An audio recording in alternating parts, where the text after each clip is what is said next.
다 함께 일어나셔서 찬송 21장을 부르시면서 주일 사부 예배를 드리겠습니다.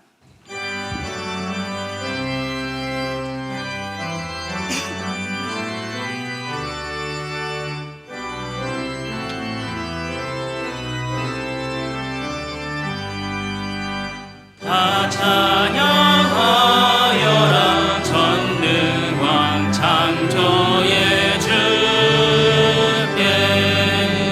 내어나 주 찬양 평강과 구원의 주님 성도들아 주 앞에 이제 나와 즐겁게 찬양하여라 다 찬양하여라 놀라운 만유의 주께 포근한 날개를 늘 품어주시는 주님 성도들아 주님의 뜻 안에서 내 소원 다 이루리라 다 찬양하여라 온 몸과 마음을 바쳐 이 세상 만물이 주 앞에 다 나와 찬양 성도들아 기쁘게 소리 넣으며 영원히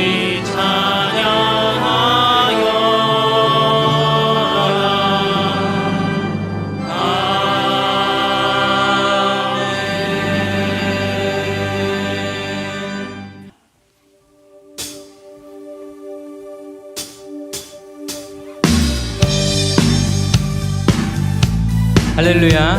이 시간 오직 주님만을 바라보면서 함께 찬양 드리겠습니다.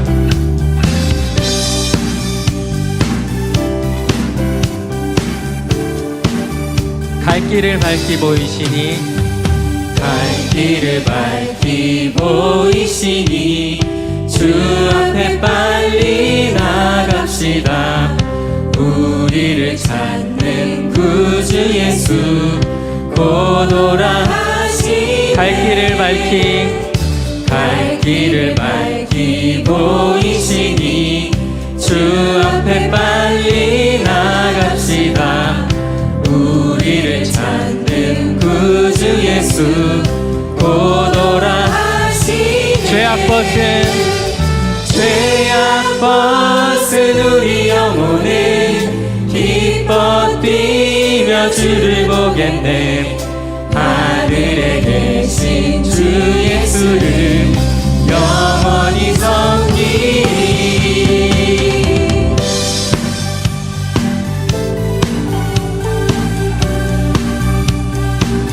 우리를 오라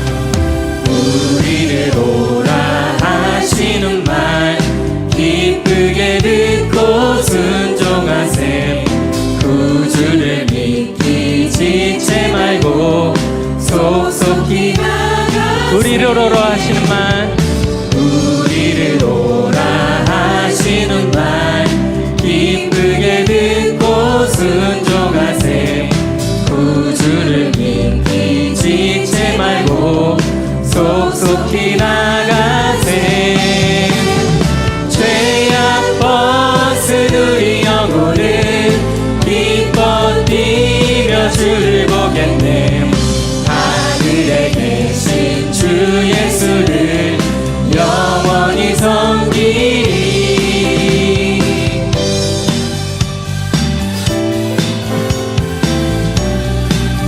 주 오늘 여기 계시오니 주 오늘 여기 계시오니 다 와서 주의 말씀 듣세. 듣기도 하며 생각하니 참 진리시로다.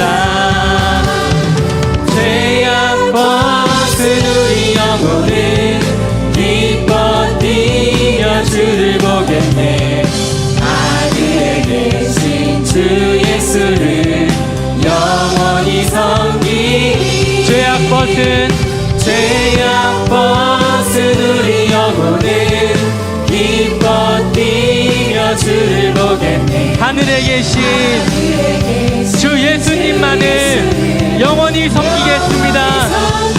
죄악 벗은 우리 영혼은 기뻐 뛰며 주를 보겠네. 하늘에 계신 주 예수를 영원히 섬기리.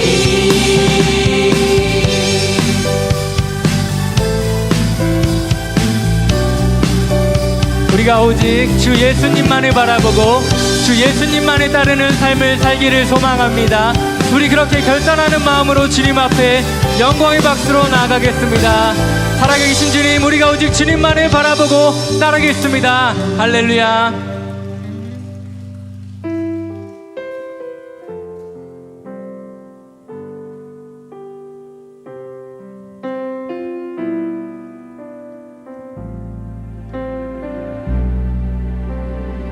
주 품에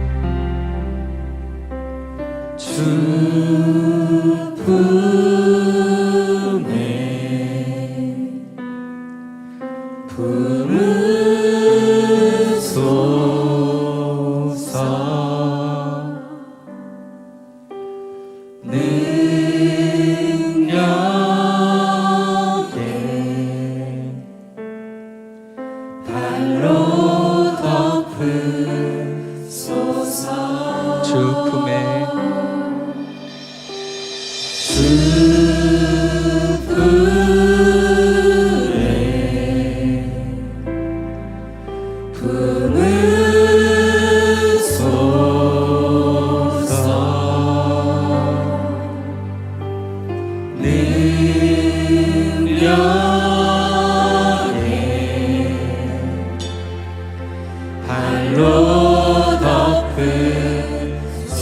거친 파도 날 향해 와도 주와 함께 날아오르리. 폭풍 가운데 나의 영혼 잠잠하게 주를 보리라.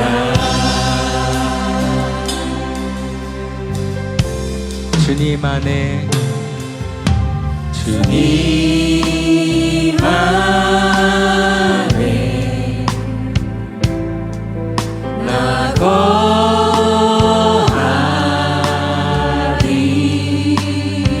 주님의 능력 주를 우리가 잠잠히 믿으며 나아갑니다. 나 잠잠히 거친 파도 날 향해 와도 거친 파도 날 향해 와도 주와 함께 날아오르리.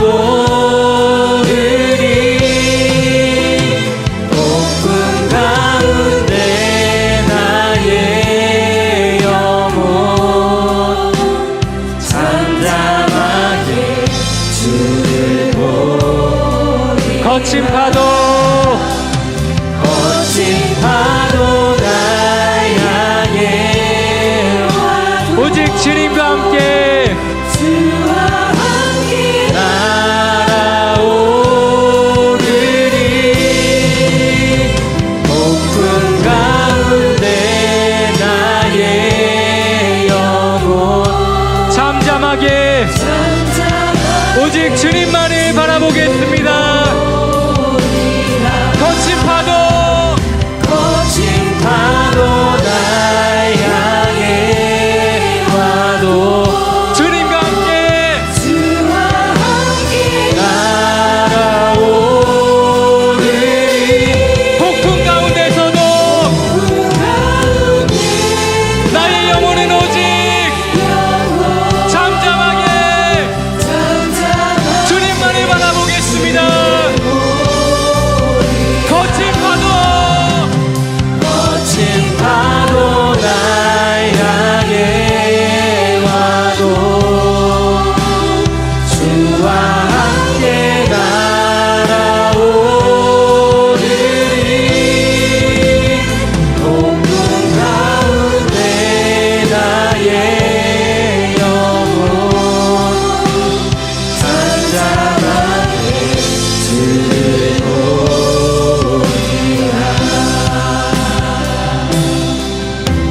이 시간 함께 오늘 드릴 예배를 위해서 간절히 기도하며 나아가겠습니다.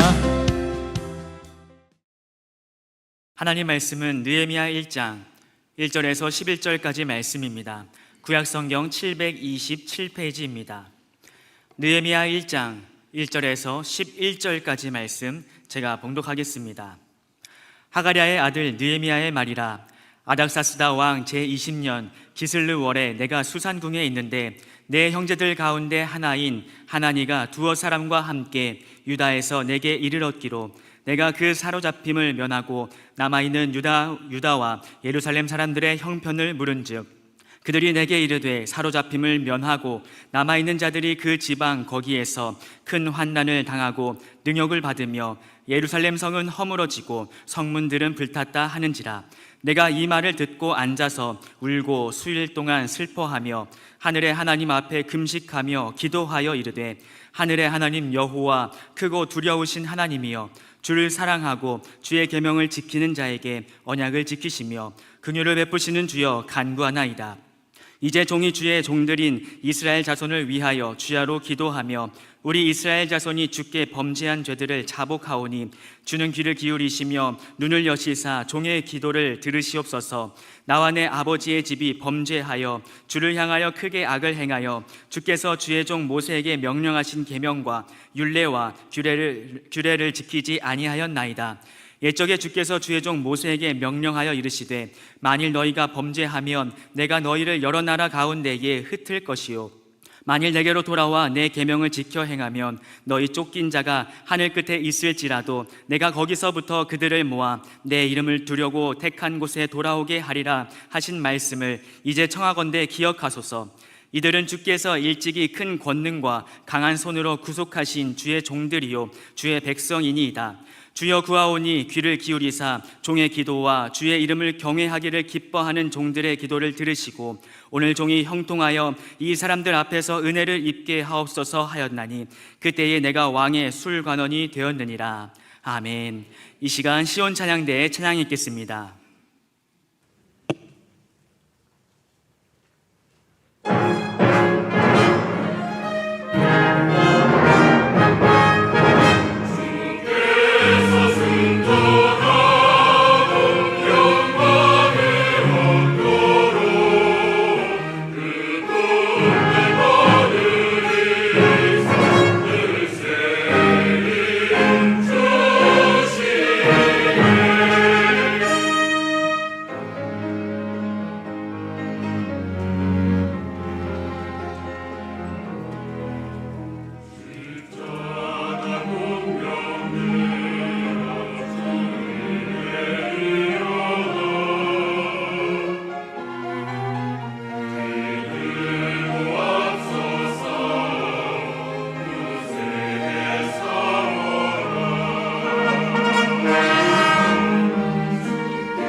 할렐루야, 할렐루야.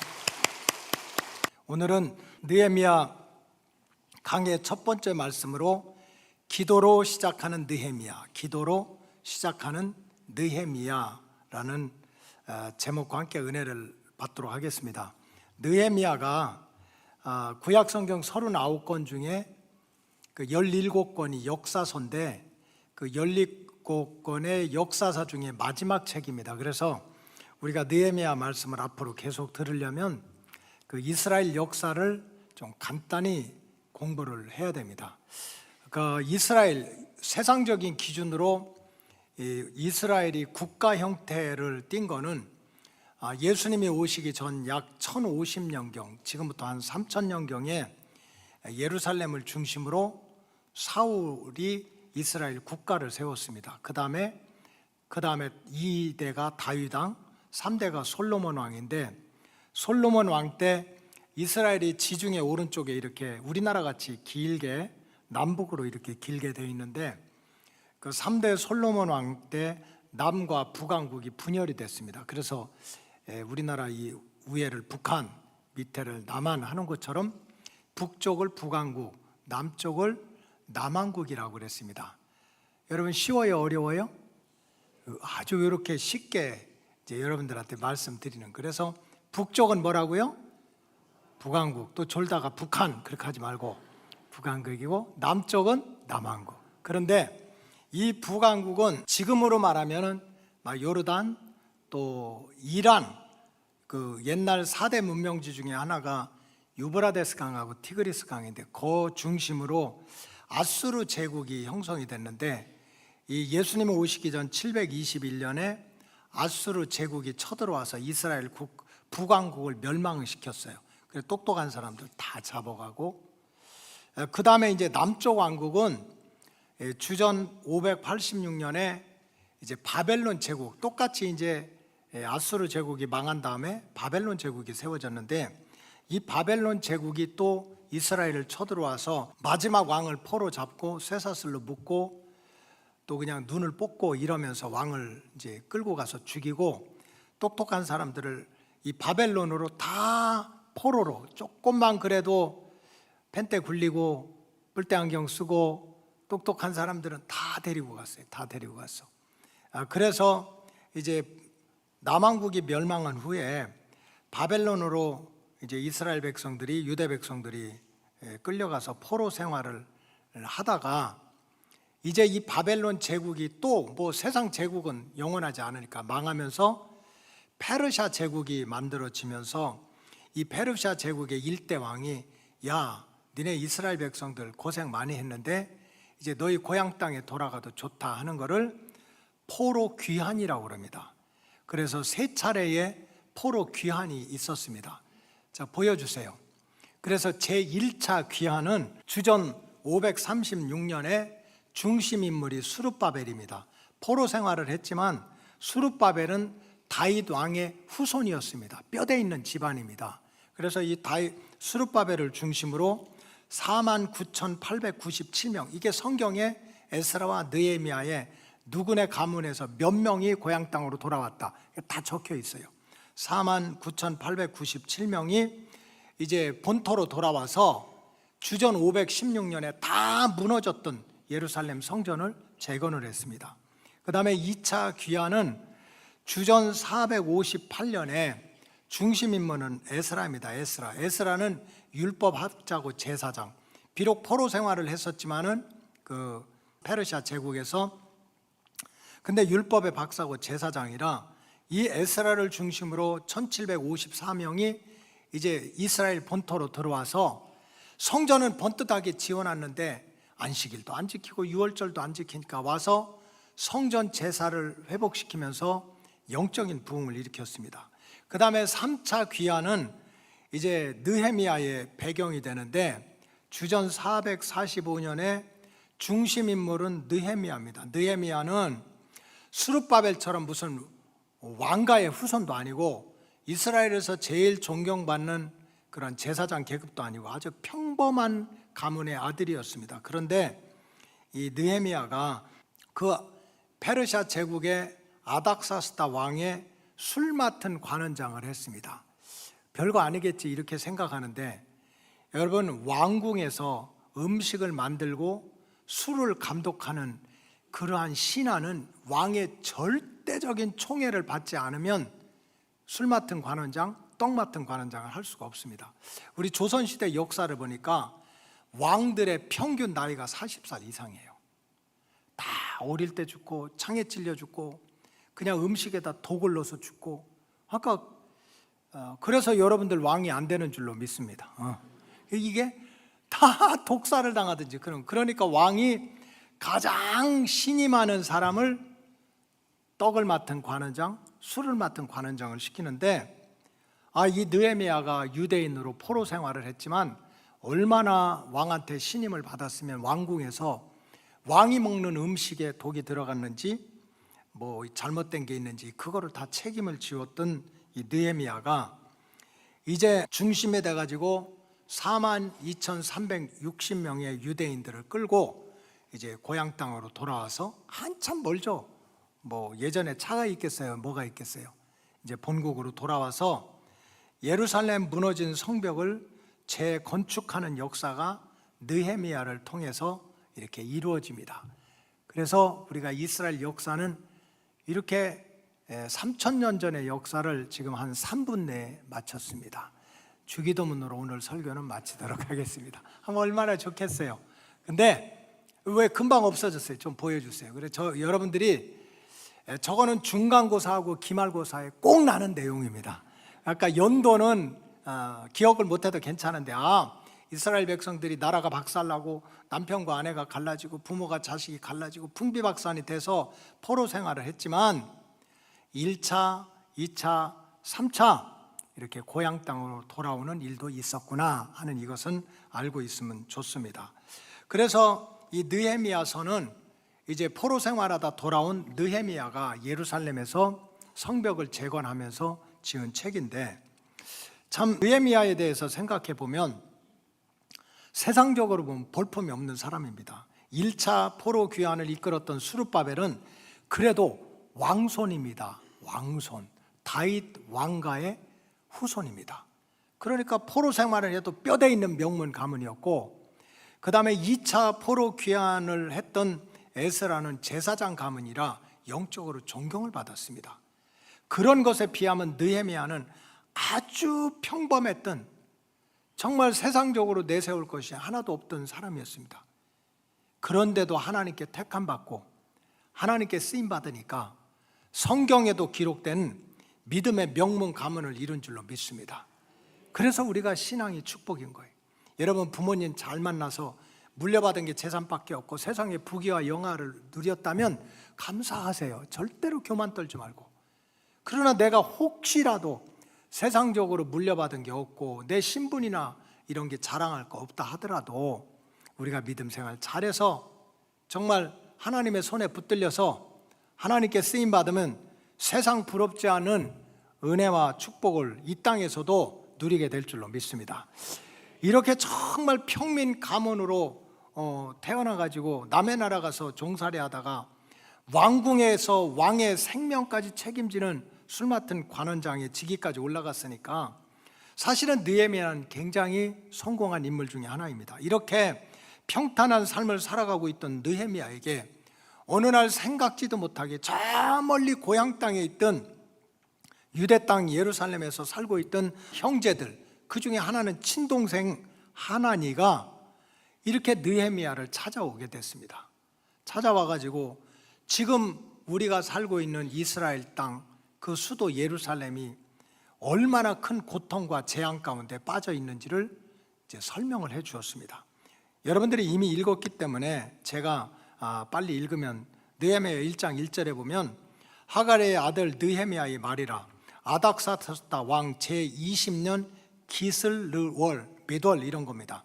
내가 수상궁에 있었다. 이게 겨울 궁전이거든요. 거기 있었는데 2절에 내 형제들 가운데 하나인 하나니가 두어 사람과 함께 유다에서 내게 이르렀길로, 저 멀리 유다 고향 땅에서 나를 찾아왔는데 내가 그 사로잡힘을 면하고, 나는 지금 포로로 잡혀왔지만 포로로 잡히지 않고 고향 땅에 남아서 살고 있는 형제들이, 가족들이, 이웃들이 평안하게 살고 있는 줄 알고 유다와 예루살렘 사람들의 형편을 물어보니까 하나니가 이렇게 대답하는 거예요. 3절 다 같이 여러분들이 읽겠습니다. 시작.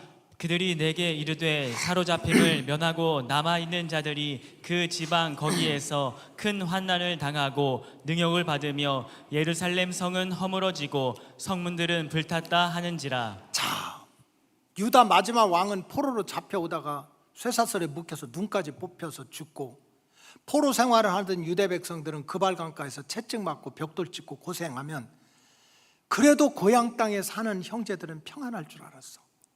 그래도 먹고 사는 거 지장 없이, 나라는 망했어도 그래도 행복하게 그렇게 사는 줄 알았어요. 그런데 동생의 얘기를 들어보니 거기에서도 큰 환난을 당해가지고 능욕을 받고, 능욕을 받는다는 것은 무시를 당하고 괴롭힘을 당하고, 여러분 사람이 제일 힘든 게 무시당하는 거 아닙니까? 그 이방 민족들한테 무시를 당하고 예루살렘 성은 허물어졌고 하나님의 성전이 허물어져서 이제 제사도 못 드리고 성문들은 다 불타버렸다.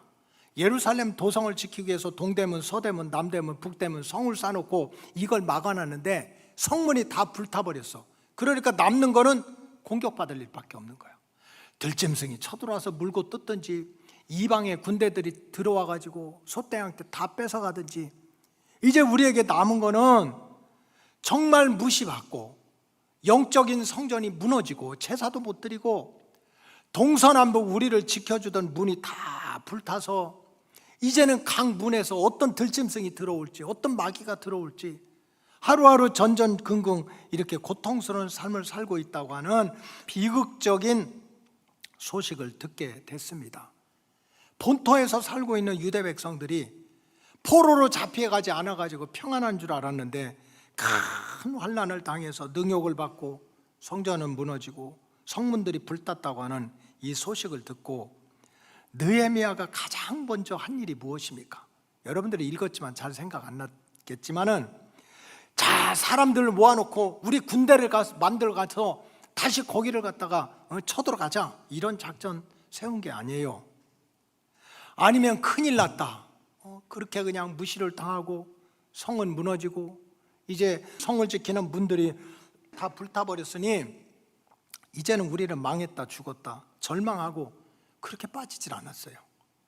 그런가 하면은 이 느헤미야가 나 못 들은 척 하겠어, 내가 여기 와서 몇십 년 동안 포로 생활하다가 이 자리까지 올라가는데 얼마나 고생을 했는데, 죽기 살기로 올라갔는데 이제 그 멀리 있는 내 형제들이 고통을 받는다고 내가 거길 다시 어떻게 가? 차라리 난 모르겠다, 안 들은 걸로 하겠다 하고서 그렇게 모르는 척하고 나만 평안하게 살겠다, 그런 생각을 한 것도 아닙니다. 오늘 본문에 보니까 느헤미야는 오직 그런 비극적인 고향 땅의 소식을 듣고 한 일은 슬피 울며 금식하고 작정하고 기도하는 일을 시작했다는 거예요. 성전이 무너져서 제사가 다치고 그저 이방 사람들한테 마음의 상처를 받아서 이리 찢기고 저리 찢기고, 동서남북 나를 지켜줘야 될 문들이 다 터져가지고 가난의 귀신도 들어오고 질병도 들짐승도 마음대로 들어오는 그런 상태에 빠져 있을 때 느헤미야가 가장 먼저 할 일은 슬피 울며 작정하고 금식하고 기도하는 일을 시작했다는 거예요. 보이지도 않는 하나님께, 그것도 눈까지 감고 기도하는 일을 했다는 거예요. 그럼 이렇게 형제 하나니아로부터 본토의 비극에 대한 소식을 듣고 느헤미야가 금식하고 기도하고 울면서 작정하고 기도했던 결과가 뭡니까? 첫째는 하나님께서 들으셨습니다. 그 기도를 하나님께서 들으신 거예요. 느헤미야 오늘 1장 11절에 보면요, 주여 구하오니 귀를 기울이사, 지금 하나님이 느헤미야의 기도를 듣고 계신다는 거예요. 하나님께서, 여러분, 하나님은 우리의 기도를 들으시는 분입니다. 이스라엘 백성들이 애굽이라고 하는 제국에서 430년 동안 종살이하는 가운데 얼떨결에 재수가 좋아서 종살이에서 해방돼서 약속의 땅에 돌아온 게 아닙니다. 사람들은 다 몰랐지만 출애굽기 3장에 보니까 하나님께서 그들의 고통을 보고 그들의 부르짖음을 듣고 누군가가 기도하는 소리를 들으셨다는 거예요. 느헤미야가 내 백성 큰일 났습니다. 나라는 망하고 남편과 아내가 갈라지고 부모가 자식이 갈라지고 우리는 여기서 포로 생활을 하고 아무것도 할 수 없는데 내 백성이 성전이 무너지고 마음은 찢어지고 동서남북이 다 이렇게 문이 불타버렸다는데 하나님 어떡합니까? 큰일 났습니다. 하나님이 도와주셔야 되죠. 하나님이 간섭해야 되죠. 하는 그 부르짖는 기도 소리를 하나님이 들으셨다는 거예요. 들으셨다.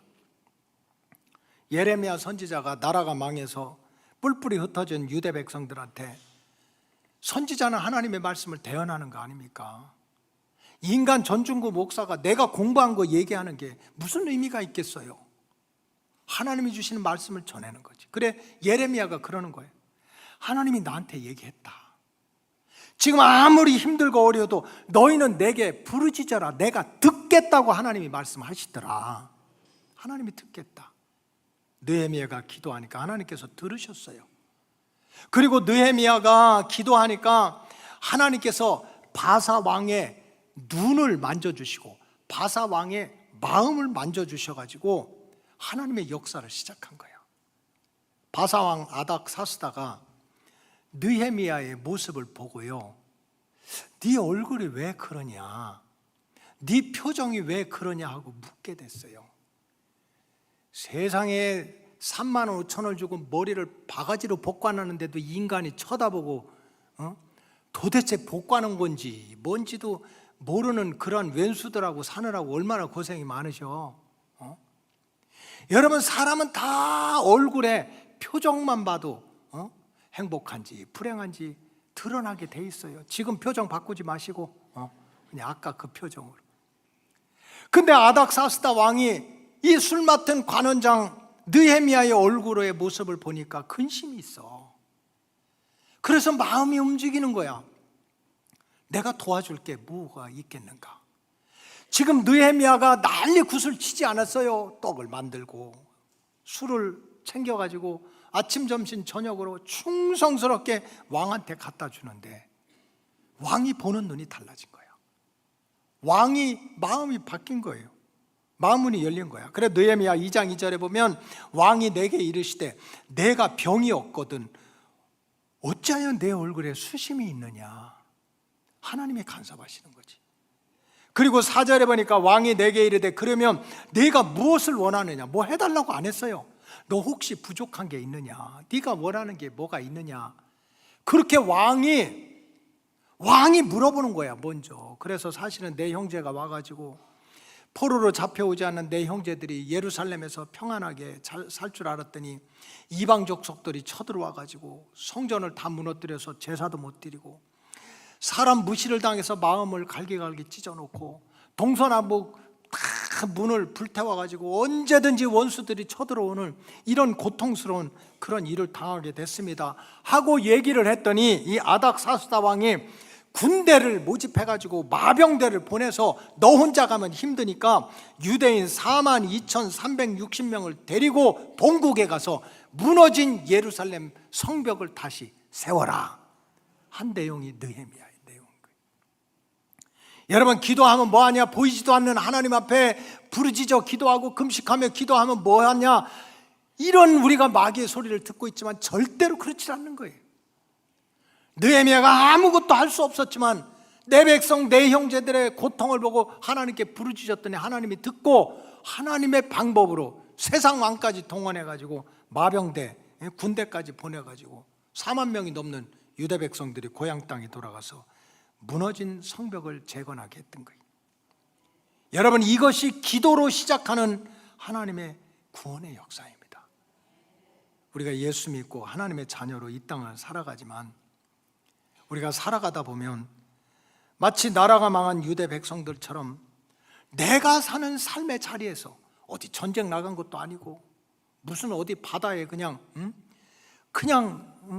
항해를 한 것도 아닌데 내가 사는 삶의 자리에서 유대 백성들처럼 큰 환난을 당해가지고 마음이 찢어지고 능욕이라는 것은 마음이 무시를 당해서 상처를 받는 거예요. 여러분들이 몰라서 알려드릴게요. 상처는 누구한테 받는 줄 아세요? 모르는 사람한테 안 받아요. 절대로. 길 지나가다가 나한테 욕하면 나도 욕 한마디 하면 시원해요. 그거 가지고 꿈자리 사납질 않아. 상처는 가까이 있는 사람이, 나를 가장 잘하는 사람한테 상처를 받는 거예요. 그 우리가 살다 보면 나도 모르게 내 마음이 능욕을 당하는 것처럼 상처를 받을 때도 있어요. 마치 유대 백성들의 예루살렘의 성전이 무너진 것처럼 내 영적인 믿음의 성전이 무너질 수가 있어. 예전에는 왜 그렇게 월요일부터 토요일이 길어? 빨리 교회 가야 되는데. 다시 할게요. 월요일에서 토요일까지 왜 그렇게 길어? 빨리 가서 예배 드려야 되는데. 충청도들만 앉아 있어가지고. 그런데 교회 가서 은혜 받고 찬양하고, 오늘도 찬양을 얼마나 잘해요. 찬양 소리 듣고 은혜 받고 기도하면서 하나님 앞에 부르짖고, 정말 내 눈에 보이지 않는 믿음의 성전이 살아서 움직여야 되는데, 예배를 드려도 기쁨이 없고, 말씀을 들어도 감동이 없고, 기도를 하자고 해도 기도가 안 나오고, 주님을 생각만 해도 마음이 좋거든. 주님을 배울 때에는 얼마나 좋으랴. 이런 갈급함을 가지고 빨리 가서 주님 만나야지, 빨리 가서 주님의 얼굴을 봐야지. 이런 영적인 성전이 다 무너질 때도 있는 거예요. 어떻게 우리가 신앙생활이 여호와를 앙망하는 자는 새 힘을 얻고 독수리가 날개침에 올라간 같이 그저 올라갑니까? 무슨 기장갈매기야?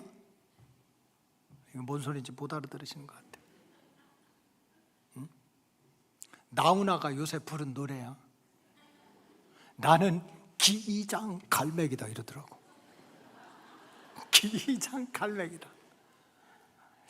오늘 저녁에 내가 한번 불러보려고 그래. 앞말이 뭐라고 해봐. 난 기장갈매기래. 막 올라간대. 올라갑니까? 내 믿음이 올라가기만 해요? 떨어지고 쓰러지고 상처받고, 내가 생각해도 엉망진창일 때가 있어요. 내가 욕심 안 부려. 동서남북 그저 그냥 내 새끼, 내 가정, 내 믿음, 내 인생 요거 하나 지키고 싶어. 근데 동서남북 문이 다 터져버렸어. 다 불태버렸어. 지나가는 강아지도 원수들도 마귀들도 얼마든지 내 인생을 공격하게 막 쳐들어올 수 있어. 왜? 문이 다 불타버렸으니까. 이럴 때 우리가 어떻게 할 거냐는 거지. 우리 인간은 성경대로 말하면 영과 육과 혼이 있는 거예요. 나도 모르는 사랑에 이 영이 무너질 때가 있고, 마음이 상처투성이가 됐고, 내 육체는 동서남북 나를 보호하는 문이 다 깨져가지고 언제 무너질지, 언제 고통받을지 모르는 게 우리 인생의 모습이에요. 이럴 때 적어도 예수 믿고 하나님의 자녀가 된 저와 여러분들이 뭐를 할 거냐는 거지.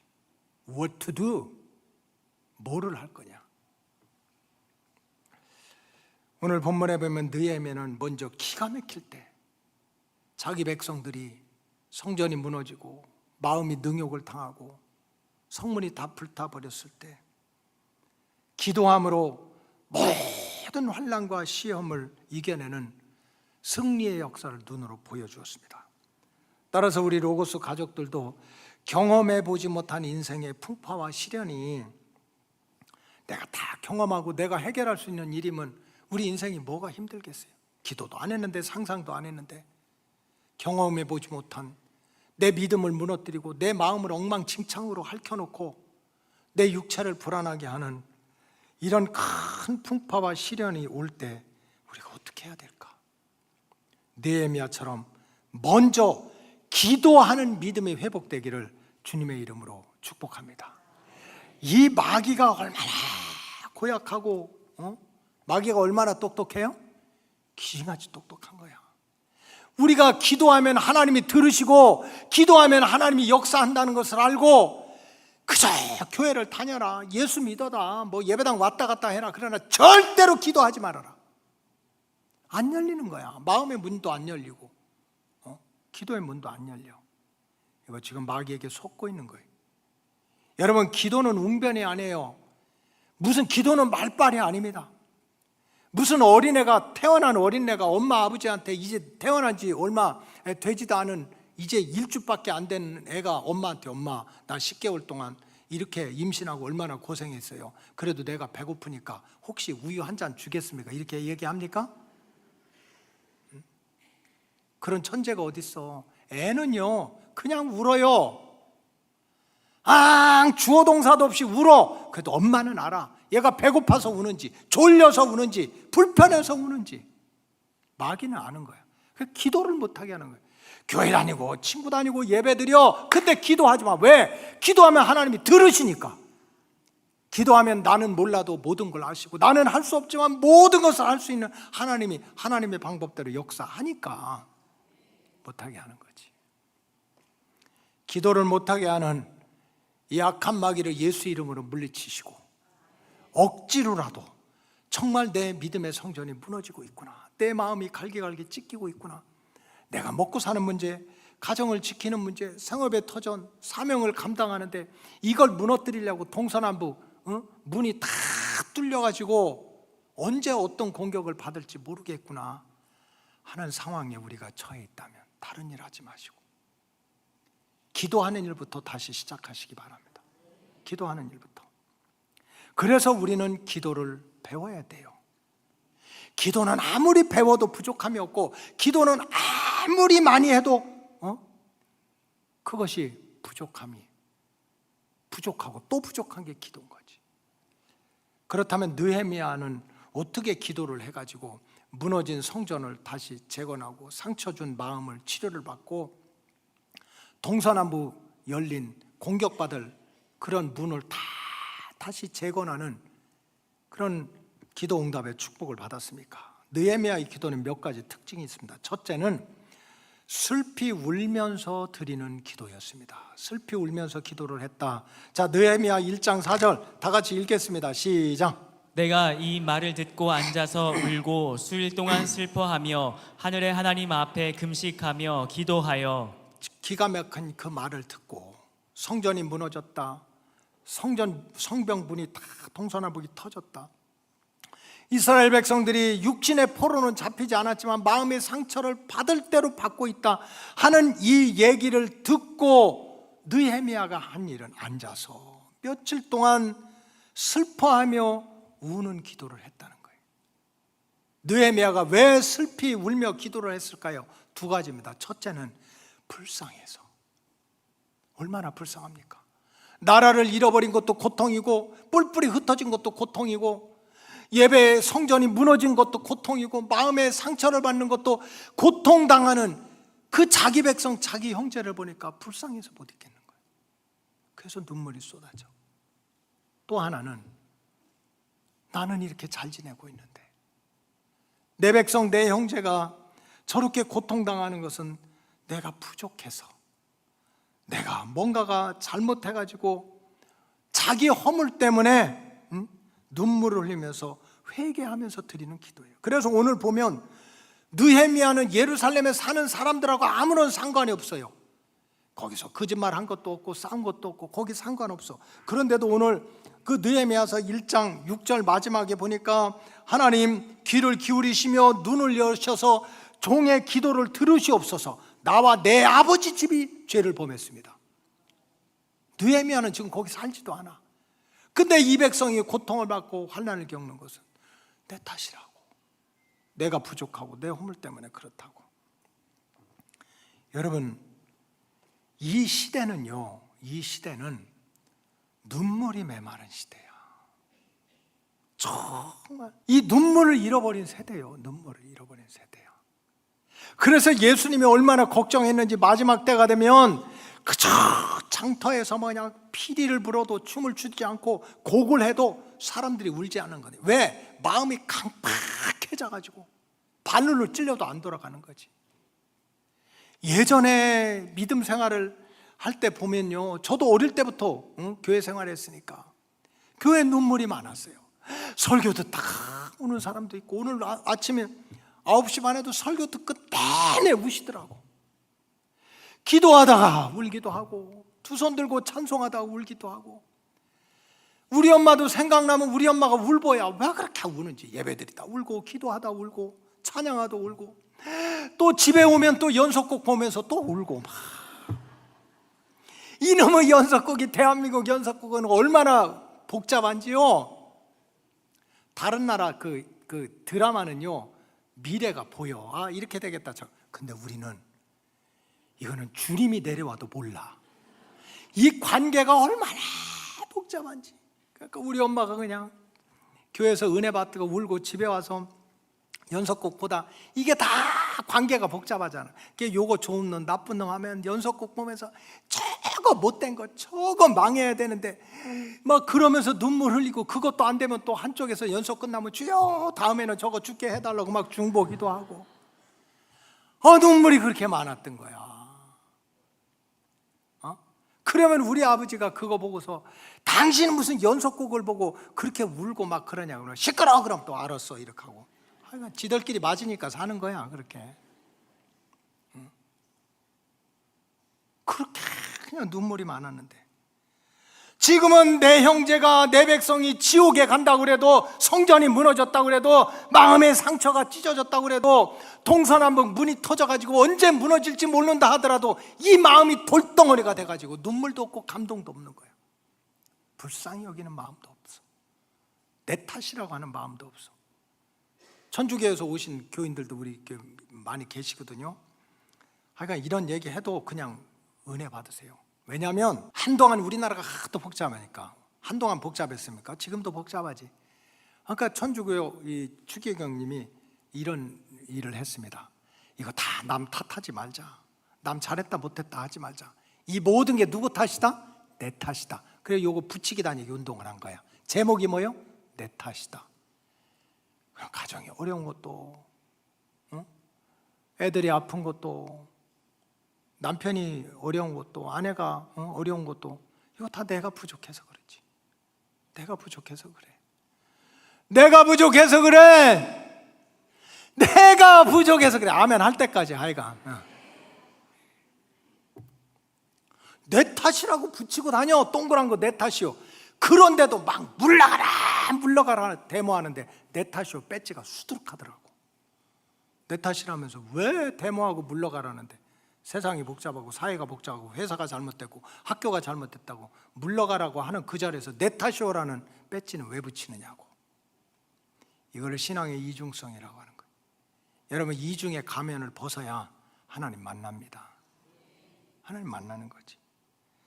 지금 느헤미야가 자기는 지금 수상궁에 살고 있는데, 지금 예루살렘에서 성전이 무너져서 마음이 상처를 받아서 동서남북 문이 다 불타버려서 고통받는 저 형제, 저 백성은 내가 부족해서, 나와 우리 집이 잘못돼서, 이렇게 슬피 울며 기도하는 소리를 하나님은 들으셨어요. 불쌍해서 울고 내 탓이라고 울고 하는 소리를 들으시고 하나님을 간섭하셨어요. 둘째로 느헤미야의 기도는 수일 동안 작정하고 드리는 기도였어요. 느헤미야서 1장 4절 다시 한번 다 같이 읽읍시다. 시작. 내가 이 말을 듣고 앉아서 울고 수일 동안 슬퍼하며 하늘의 하나님 앞에 금식하며 기도하여. 여러분, 기도는 3-4번이에요. 이거 다 한 번, 두 번, 세 번 해놓고 안 하면 자쁘라. 이게 아니라고. 주여 믿습니다. 주여 도와주세요. 하나님 한 번 남았어요. 3-4번이요. 하나님 함께 해주세요. 안 들어? 그럼 빠이. 이게 아닌 거야. 내가 이 말을 듣고 앉아서 울고 수일 동안 여기서 수일 동안 기도했다고 하는 말씀은 기본적으로 그냥 며칠 동안 기도했다 이런 것이 아닙니다. 따라서 작정하고 몇 월, 며칠, 몇 시를 작정하고 기도했다는 뜻이에요. 근데 진짜 성경에 보면 어려움을 당하지 않는 사람이 누가 있습니까? 충청도 속담처럼 천석지기는 천가지 걱정, 만석지기는 만가지 걱정을 가지고 사는 거지. 그냥 물론감도 떨어지고 땡감도 떨어지는 거지. 나는 우리 늘푸른 대학 학생들이 진짜 왜 내 말에 순종을 좀 했으면 좋겠어요. 순종 좀 하시라고. 하긴 120살 전에 죽으면 나한테 죽을 줄 알아. 그냥 성경에 그만큼 살으라고 그랬잖아. 근데 그 내 마음대로 됩니까? 우리 마음대로 되는 게 어디가 있어요? 그래 우리가 살다 보면 정말 내가 생각하지도 못하고 상상하지 못하고 했던 그러한 믿음의 성전이 무너지고 마음이 정말 가시덩굴과 엉겅퀴처럼 상처를 받고 내가 내 집을 지킬 수가 없어. 동서남북이 다 뚫렸는데 이런 상황 속에서도 결국은 영적인 거장들, 믿음으로 승리한 사람들은 특징이 있더라고요. 특징이 작정하고 기도했어요. 아주 시간을 정하고 날짜를 정하고 3-4번이야 이게 아니야. 모세도 보니까 출애굽의 여정에서 세상에 나이 80에 하나님이 불러가지고 200만 되는 이스라엘 백성 불러내고 바로왕하고 맞짱 떠가지고 200만을 데리고 나오라는데 어떻게 데리고 나와요 이 할아버지가. 그러니까 그냥 하나님의 산에 올라가가지고 40일 동안 작정해서 하나님 지혜 주세요, 하나님 능력을 주세요, 하나님이 도와주세요. 한 가지 목적을 가지고 작정하고 기도했어요. 솔로몬 왕도 마찬가지입니다. 여러분 왕이 된다고 다 행복한 게 아니잖아요. 왕이 되자마자 배다른 형제들이 저거는 죄악 중에 나온 아들이라고. 원래 솔로몬의 엄마가 우리아의 아내 밧세바야. 근데 다윗 왕이 왜 높은 데 올라가서 남의 아내 목욕하는 거 봐가지고 눈이 헷가닥 돌아가가지고 그 남편 전쟁터 나가서 죽게 하고 그렇게 해서 빼앗은 아내가 밧세바인데 그렇게 낳은 아들이 솔로몬이야. 그러니까 배다른 형제들이 얼마나 미워했겠어요. 저 죄악 중에 나온 놈이 왕이 됐으니까. 그 왕이 되자마자 막 형제들이 시기하고 질투하고 죽이려고 난리가 나. 요압과 심의 군대 장관이 권력 투쟁을 일으켜가지고 어떻게 하든지 솔로몬을 무너뜨리려고 그래. 그러니 솔로몬이 기가 막힌 거 아닙니까? 그래 성경에 보니까 솔로몬이 작정을 했어요. 작정. 하나님 앞에 예배를 드리고 하나님 앞에 기도하기로 작정을 했는데 몇 번을 하겠다는 거야? 1000번을 하겠다는 거야. 하루에 3번씩 기도를 하면 1년 동안, 하루에 1번씩 하나님의 산에 올라가서 기도한다면 몇 년이요? 3년 동안을 죽든지 살든지 내가 하나님의 도움을 받아야 되겠다. 다 그런 역사입니다. 근데 우리가 언제 그냥 40일, 언제 3년 동안 기도해요? 지금 금방 죽게 생겼는데.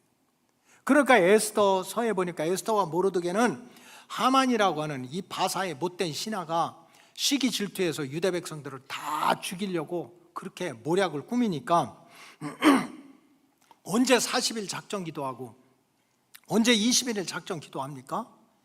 그러니까 에스더와 그 사촌오파 모르드게와 이스라엘 백성 중에 믿음이 있는 사람들이 며칠을 작정했어요? 3일 동안을 작정했어. 3일 동안 죽으면 죽으리라는 마음으로 금식하고 울며 부르짖어 기도하는 작정 기도를 드리셨어요. 따라서 하나님은 들으셨고 하나님은 간섭하셨다. 급하면 급한 대로 간섭하시고 조금 우리가 기다려야 되고 더 연단돼야 되고 다듬어져야 되면 하나님이 솔로몬을 왜 그렇게 3년 동안이나 1000번째를 드리도록 시간을 끌었겠어요? 하나님 아시지. 너는 많이 정화가 돼야 된다. 다듬어져야 된다. 왕이 되는 게 전부가 아니고 죄악 가운데 출생한 너니 내 마음도 씻겨져야 되고 몸도 씻겨져야 되고 울퉁불퉁한 거 다 다듬어져야 된다. 하나님이 정하시는 거예요. 하나님이. 그러나 중요한 것은 뭡니까? 진짜 성전이 무너지고 마음이 찢어지고 동서남북 그렇게 성문이 불타버려가지고 그런 위기 속에 있다가 믿음으로 승리한 사람들은 자기 형편에 맞게 작정하고 기도하는 느헤미야처럼 그런 기도를 드렸습니다. 그 다음에 3번째로 느헤미야는 따라하세요. 금식하며. 자, 느헤미야 1장 4절 다 같이 읽겠습니다. 시작. 내가 이 말을 듣고 앉아서 울고 수일 동안 슬퍼하며 하늘의 하나님 앞에 금식하며 기도하여. 슬피 울며 기도하고 작정하고 기도하는데 어떻게 기도했다는 거예요? 금식하면서 기도했대요. 금식하면서 기도했다는 것은 식음을 전폐하고 기도를 드렸다. 다시 말씀드리면 건성건성 기도한 게 아니라는 거예요. 그냥 응답 받으면 좋고 안 받아도 할 수 없고가 아니라 진짜 하나님이 도와주지 않으면, 하나님이 함께 하지 않으면 나는 큰일 납니다. 목숨을 걸고 기도하듯이 그렇게 매달렸다는 거예요. 여러분 금식해서 기도하라니까 무조건 밥만 굶는 게 금식이 아니에요. 아, 내가 육체로 일하고 바쁘게 일하는데 어떻게 3끼 금식하고 기도하겠어?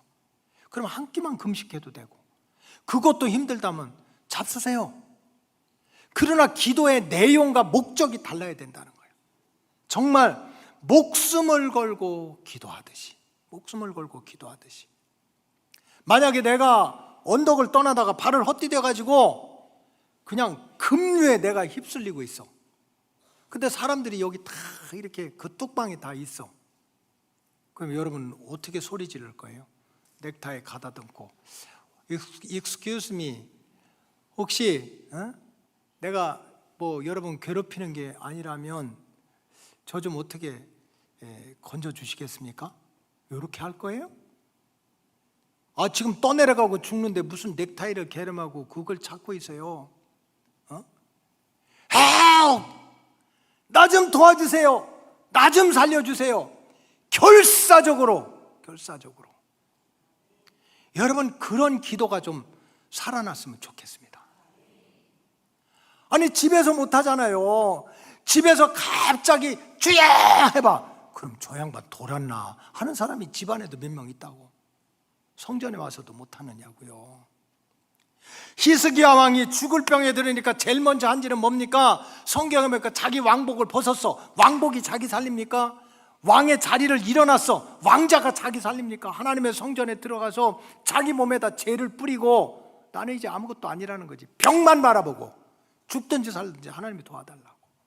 이게 금식 기도지, 밥만 굶는 기도는 굶식 기도야. 느헤미야의 기도는 생명을 걸고 마치 하나님이 도와주시지 않으면 안 됩니다 하는 그런 마음을 가지고 기도를 했어요. 마지막으로 한마디만 더 하면 따라하세요. 믿음을 가지고. 하나님은 당신이 말씀으로 약속한 것은 반드시 지키시는 분이다. 속담이 있습니다. 약속에 대한 속담. 서양 속담에 보니까 약속은 깨는 재미로 하는 거래요. 다시 못 알아들을까 봐 다시 할게요. 서양 속담 중에 약속은 무슨 재미로 한다고? 깨는 재미. 그래서 내가 목사님 친구들 만나도요, 이런 사람이 있어. 전 목사님, 우리 언제 한번 밥 먹읍시다. 20년 지나도 안 먹어. 그지야? 여러분, 그렇게 인사하지 마세요. 우리 언제 한번 밥 먹지? 깨기 위해서 하는 거야. 진짜 먹고 싶으면 내일 저녁에 중국집에서 짜장 먹을래? 아니면 오늘 먹을래? 이렇게 해야지, 이렇게 해야지. 응? 인간은 약속을 깨는 재미로 한다지만 하나님은 절대로 그렇지 않는 거야. 자, 느헤미야 1장 5절 마지막으로 보겠습니다. 시작. 이르되 하늘의 하나님 여호와 크고 두려우신 하나님이여, 주를 사랑하고 주의 계명을 지키는 자에게 언약을 지키시며 긍휼을 베푸시는 주여 간구하나이다. 자, 보세요. 주를 사랑하고 여러분 하나님을 사랑하는 줄로 믿습니다. 이건 여러분들의 인격이나 여러분들의 환경이 아니야. 내가 주님을 사랑하겠다는데 뭐, 내가 부족해서 완전하시고 내가 영원하지 못해서 영원하신 하나님을 내가 믿고 의지하겠다는데 누가 말려? 주의 계명을 지키는 자에게 따라서 언약을 지키시며, 또 웨이메이커라고 하는 그 유명한 찬양이 그거 아닙니까? 하나님은 웨이메이커, 길을 만드시는 분이고, 프라미스 키퍼, 약속을 지키시는 분이고, 미러클 워커, 기적을 행하시는 분이고, 언약을 지키시며 긍휼을 베푸시는 주여, 내가 당신께 간구하겠습니다, 이거야. 여러분, 기도를 드릴 때는요, 하나님이 약속하신 그 하나님이 당신이 말한 거를 하나님이 지킨다는 믿음을 가지고 해야 돼요. 내가 잘해서, 내가 의로워서, 내가 공로가 있어서 응답받는다. 그럼 내가 하나님이지. 뭐 기도해요? 내가 다 하면 되지. 우리의 기도의 응답은 내가 훌륭해서 오는 게 아니에요. 내가 기도를 잘 해가지고. 난 지금도 잊을 수가 없어요. 고등학교 때 부회장했던 그 여학생이요, 아주 기도를 하는 거 보면 얼마나 마음이 스산한지 몰라요. 낙엽이 긴구는 요즘 설교가 안 들어와. 굴러가는 낙엽 소리를 듣고도 웃고 싶은 이때에 아마 소녀 감성인 것 같아. 그렇게 안 해도 괜찮아요. 정말 구하라 주실 것이요 찾으라 찾을 것이고 두드리라 열릴 것이라고 말씀하신 그분이 그 약속을 지킨단 말이에요. 느헤미야는 그런 믿음을 가지고 하나님을 사랑하고 또 주의 계명을 존중하는 자에게 언약을 지키시는 하나님 내 기도를 들어달라고. 여러분, 하나님은 반드시 하나님이 정한 때에 우리에게 가장 좋은 방법으로 응답해 주실 줄로 믿습니다. 따라서 우리 로고스 가족들은 정말 내가 힘들고 어렵다고 생각하면 믿음의 성전은 무너지고 마음은 상처받고 동서남북 다 뚫려서 들짐승이 들어올지 마귀가 들어올지 모르는 그 순간에 내가 가장 먼저 해야 될 일은 느헤미야처럼 기도하는 일이다. 하는 이 기도의 영이 회복되기를 주님의 이름으로 축복합니다. 기도하겠습니다. 하나님 감사합니다. 오늘 느헤미야가 자기 백성들이 고향 땅에서 성전이 무너지고 마음은 상처받고 육체를 지키는 동서남북 성문이 다 불타버렸을 때 그때가 바로 기도하는 때인 줄 알고 울면서 기도하고 금식하면서 기도하고 부르짖으면서 기도하고 작정하면서 기도하고 믿음을 가지고 기도했던 그 기도의 영이 우리 로고스 가족들에게 임하게 하여 주시옵소서. 축복하오며 예수님의 이름으로 기도하옵나이다. 아멘.